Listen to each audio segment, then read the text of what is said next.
Good evening, Chief Guest, Honorable Minister Iran Vikramaratnam, Guest of Honor, High Commissioner of Britain to Sri Lanka, Her Excellency Sarah Halton, our keynote speaker, Mr. T.V.T. Chari, Project Chairperson, CIMA Business Leaders Summit, Abeyesekera, Immediate Chairperson, CIMA Country Network Panel, Mahesh Amarasuriya, CIMA Global Council Board Members, Melanie Kanaka, Suresh Perera, past presidents, CIMA members, distinguished guests, ladies and gentlemen.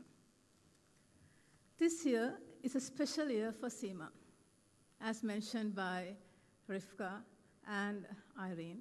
CIMA is celebrating its centenary. Founded in 1919 in UK, CIMA has grown in stature, and today it is the largest management accounting body in the world. And today, a tiny island, Sri Lanka, we are doubly proud because apart from the centenary, we, Sri Lanka, have produced our global president, Mr. Amar Ratnayake. Although he's currently residing in Canada, he was also one of our founder CIMA country managers, Mr. Upal Ratnayake's only son. So there again, as Sri Lankans, we have reached the top. Apart from that, Your Excellency, CIMA Sri Lankan members outside UK, we are the highest number of members that any CIMA has produced. And that shows our versatility. And most of our CIMA members are directors in most corporates. We also serve in the public sector. And a significant percentage of our membership is serving overseas in countries like UK, Australia, Middle East. So that's the contribution a tiny island of 20 million people have contributed to the growth of the CIMA's management accountancy. Early this year, when I took over as the chairperson of CIMA Sri Lanka in this centenary year, I pledged to my members that here we are going to celebrate this milestone. Because this is a milestone that you get only once in 100 years, and I was very eager to celebrate it in style. CIMA always celebrates things in style, and I told Sahara and her team, let's do a big bash. All those plans, so we started the year somewhere in February. We launched our corporate partners event. We acknowledged the contribution of our main corporate partners. And the next event, what we were looking forward to, was our president's annual visit, which is supposed to be held in August, last month. But what happened is a total traumatic thing that we never, ever imagined.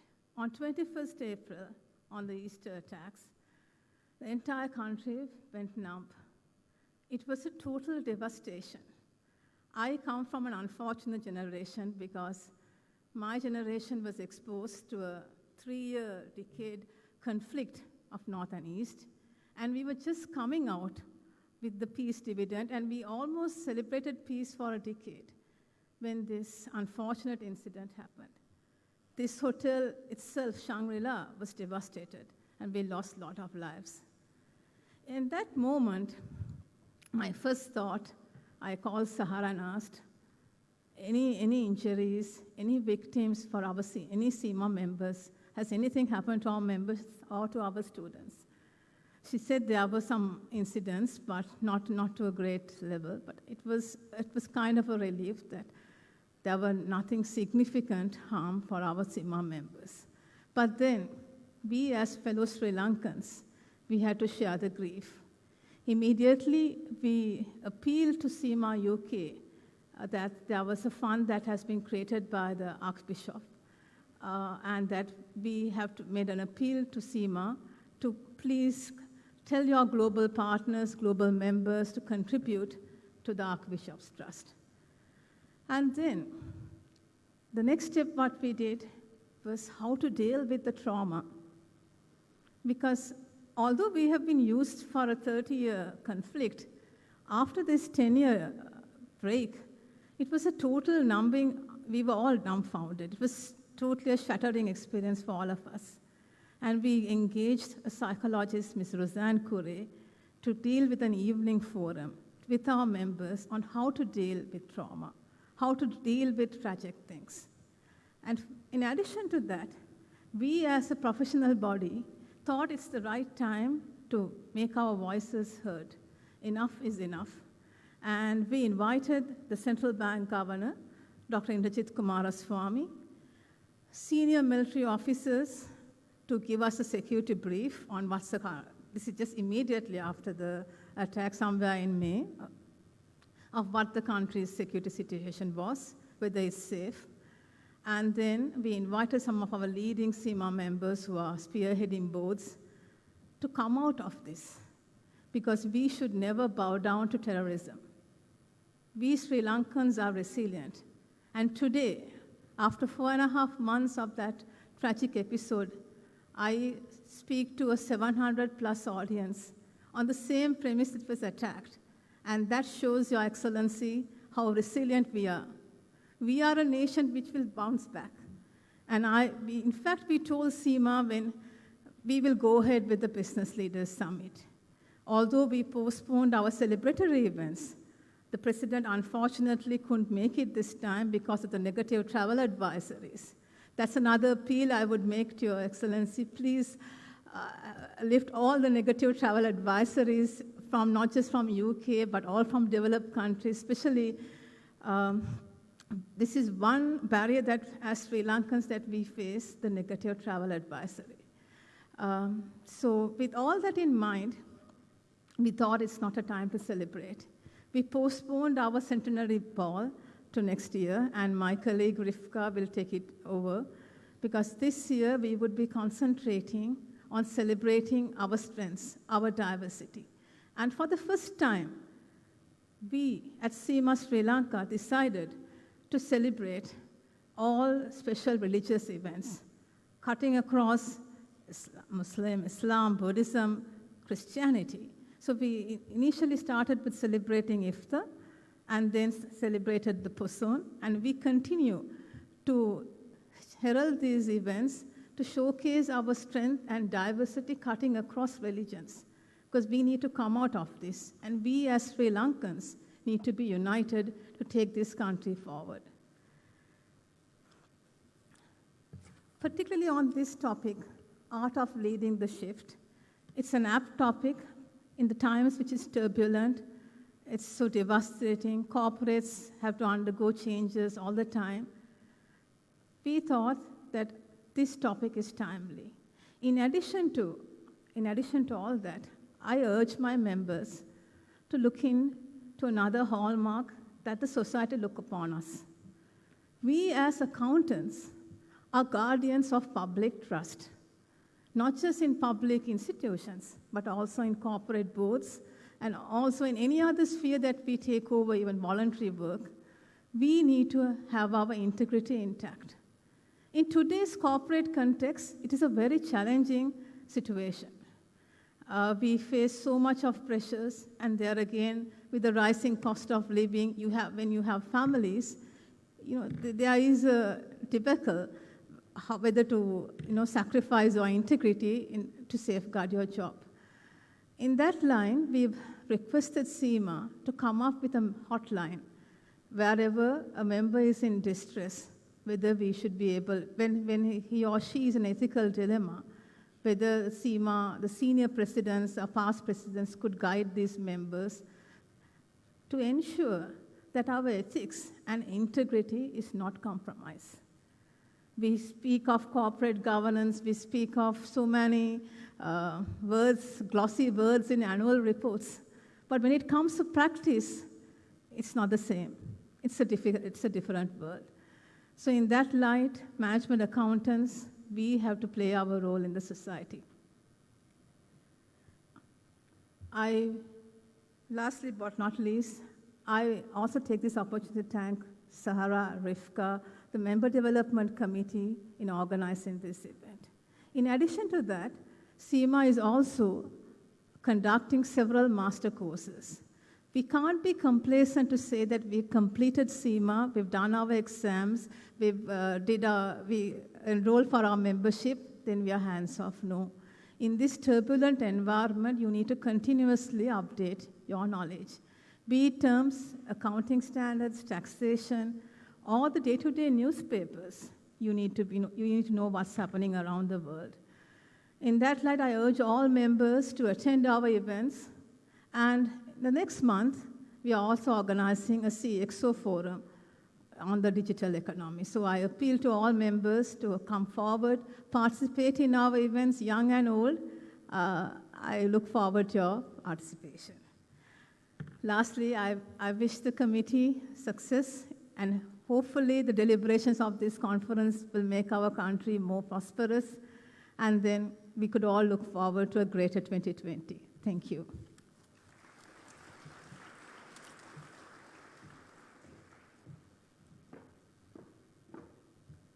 Thank you too, Manohari, for the emphasis that you brought to bear in your presentation.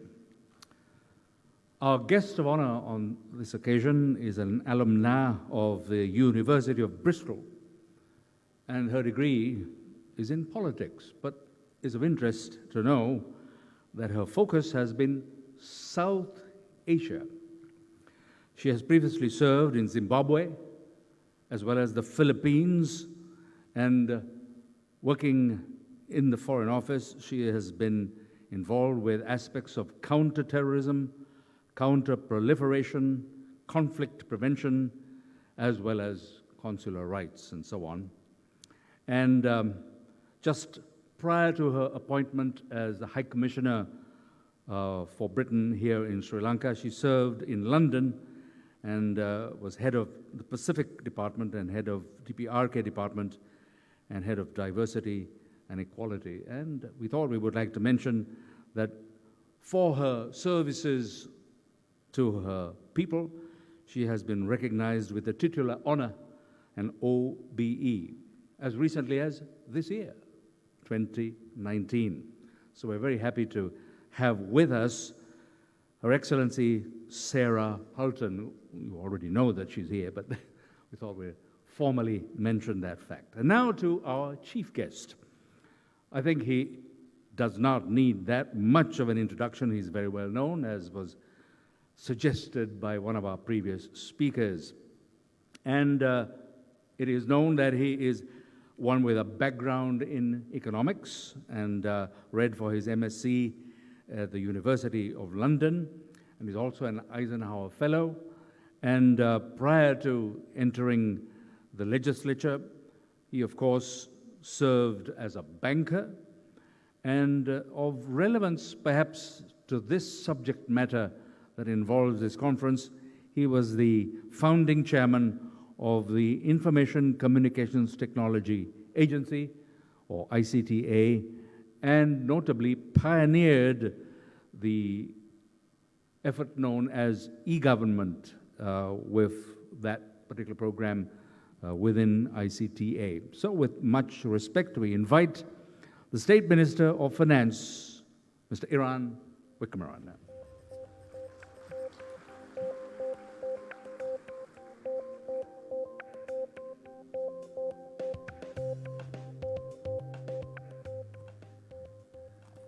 Thank you. Good evening.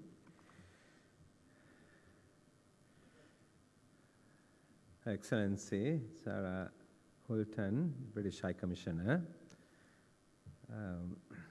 then Rifka Ziad, Chairperson of the Summit, and then CIMA Sri Lanka Chairperson Manohari Abeyesekera, Zahra Ansari, the country manager, Mahesha, past presidents, lots of friends here, friends, ladies and gentlemen. I am so pleased to be invited to be here today, and it's very encouraging to see all of you here today. I must extend a welcome to Sarah, to Sri Lanka, and I'm wishing you the very best and that you will have a very fruitful tenure in Sri Lanka as you start here. As I was listening to Manohari speak, I felt encouraged because when Manohari spoke, she didn't speak like, this is the private sector, this is the public sector. And often when we speak, we are always in our little boxes or in our little silos. But she really spoke. And I was glad that the request for the lifting of the travel advisory came from the CIMA Sri Lanka. And I'm really glad about that. So that we went beyond, our little boxes that we have really created. So this Business Leaders Summit, right, which has the topic of leading the shift, resilience, adaptability, and transformation. I would have been personally very interested, actually, in spending the day listening to this. But as I was also listening to the initial message on the screen, the words said something like this: the future of business depends on financial professionals. Now, I actually decided to speak for a few minutes on a subject which is, in a sense, outside your topic. Because in the Sri Lankan context, I am asking the question, is the future of business dependent on financial professionals? So instead of talking on your topic, because you have very expert leaders who will be addressing you tomorrow on the topic, I decided to basically talk of something slightly different.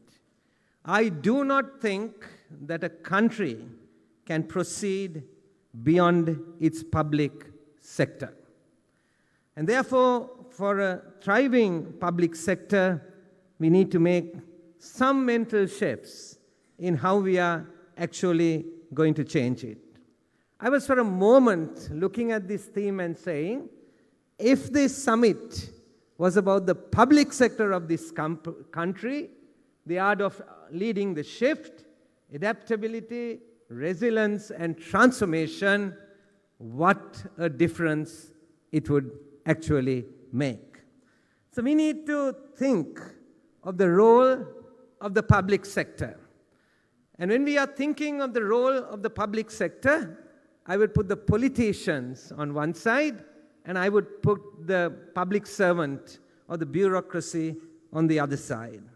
I want you to basically focus a little bit on the politician and also focus on the bureaucracy, because I am convinced that no country will rise above the efficiency of its public sector.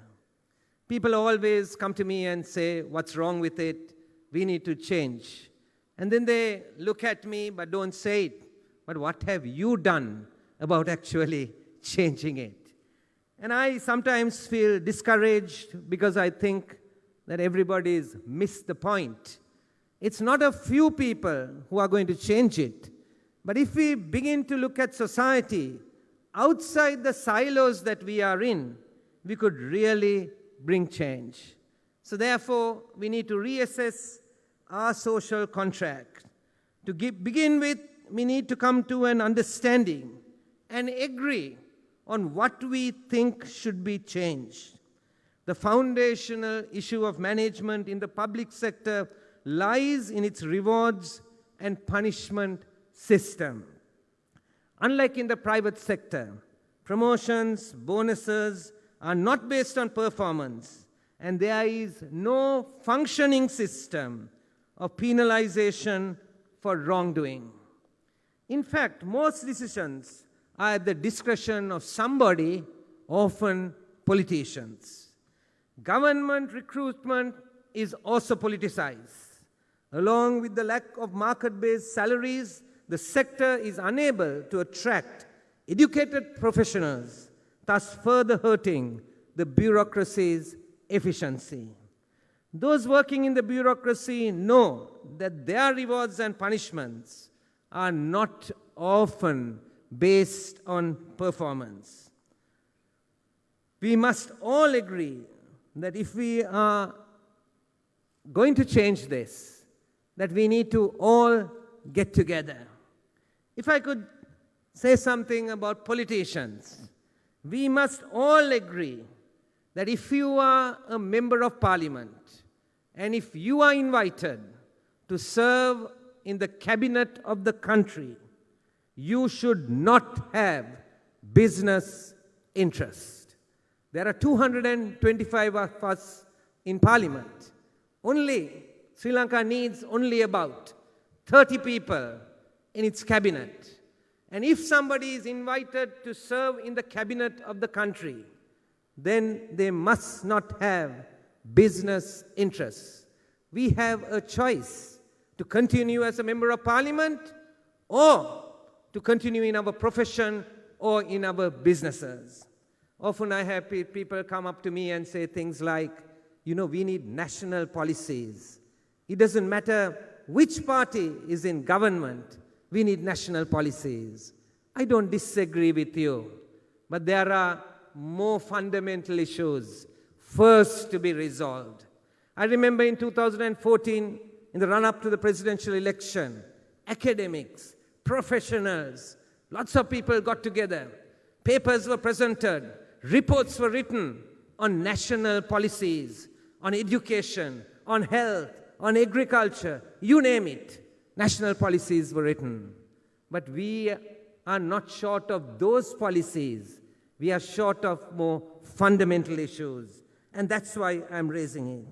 We must all agree that the State Minister of Finance cannot appoint his spouse, his children, or his brothers and sisters into any government position which comes under the Ministry of Finance.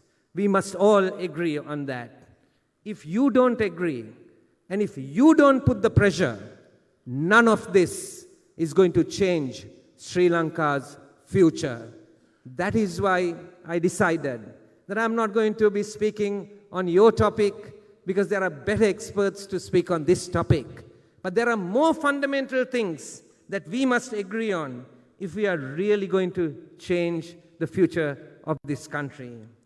What the bureaucracy needs is to build what F.A. Hayek, the economist, referred to as a system under which, and I'm quoting, bad men can do the least harm. That is the system that we have to build. Not one in which politicians are given discretionary power and the space to do as they like, help who they want, and create a system that benefits themselves. Now you must be wondering, why is Iran coming and lecturing all of us when we elected him to go and make this change? Ladies and gentlemen, no single person can make this change unless society determines that these changes are fundamental for the future of our country. And if I were to move to the public servant for a moment, we also need to change how our civil servants think about our civil service to be a public servant. People are constantly giving me their children's CVs, asking me to get them jobs in different institutions under me, including Sri Lankan Airlines. And I can see the CEO of the airline in the audience. They expect this from me. They think that I have a duty to hand over these jobs to my friends and relatives, or else I would be rejected at the polls if I don't do such a thing. On my public day, it becomes very clear what the aspirations of the youth of this country are. They want jobs, but preferably they want government jobs. They want to get their children into schools, and they want